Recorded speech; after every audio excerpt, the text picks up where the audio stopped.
Driver हूँ। तो यहाँ पे मैं दुकान पे गया, वहाँ कुछ अज्ञात लोग थे। वो हमसे बोले अपना मोबाइल नंबर बताओ, हम तुमको बीजेपी का अध्यक्ष वो सदस्य बना दे। हमने कहा भाई मेरे को नहीं बनना है। तो उनने जबरन मेरे को वहाँ पे मार दिया, मेरा मोबाइल भी ले गए वहाँ से। तो फिर मोबाइल दूर फेंक दिया। फिर इसके बाद वो बाइक મહેસાણાના વિસનગરમાં ભાજપનું સદસ્ય બનાવવાના અભિયાનમાં વિવાદ થયો। સિવિલ હોસ્પિટલના દર્દીને ભાજપનો સભ્ય બનાવાયો। ઇન્જેક્શન લેવા ગયેલા દર્દીને ભાજપનો સભ્ય બનાવાયો। દર્દી પાસે મોબાઈલ નંબર માંગીને ઓટીપી માંગવામાં આવતા ભાંડો ફૂટ્યો। દર્દીને જાણ થતા હોબાળો મચાવ્યો। સિવિલના કર્મીનો માફી માંગતો વિડીયો સામે આવ્યો। હા કઈ રીતે ભૂલથી પણ આ ના ચાલે મેમ્બરશીપ તમે આ ધંધા ચાલ્યા છે, આ ઘોડો ધંધાઓ ચાલ્યા છે આ સિવિલમાં દર્દીઓ સાથે।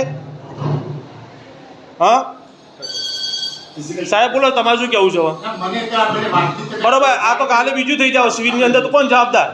તમે આરે એમો છો, કાલે બનાવ બીજો બનશે તો કોણ જવાબદાર છે સિવિલની અંદર? ભૂલ થઈ એમ ના ચાલે ને। તમે ઓટીપી કેવી રીતે માગી શકો છો કોઈની જોડે? અને સિવિલમાં દર્દી આવે તો ગભરાઈને આપી જ દે કે ભાઈ ઓટીપી આપવો પડશે ઇન્જેક્શન લેવા આવ્યું છે તો તમે માગ્યો ને ઓટીપી કે ભાઈ ઇન્જેક્શન લેવા તો ઓટીપી આપો મને। તમે એમ જ કીધું એટલે અમારે તો ઓટીપી આપવો જ પડે સાહેબ, તમે જવાબ આપો।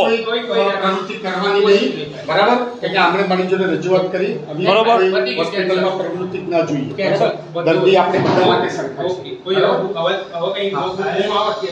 2 મિનિટ ઉપર ને એક મિનિટ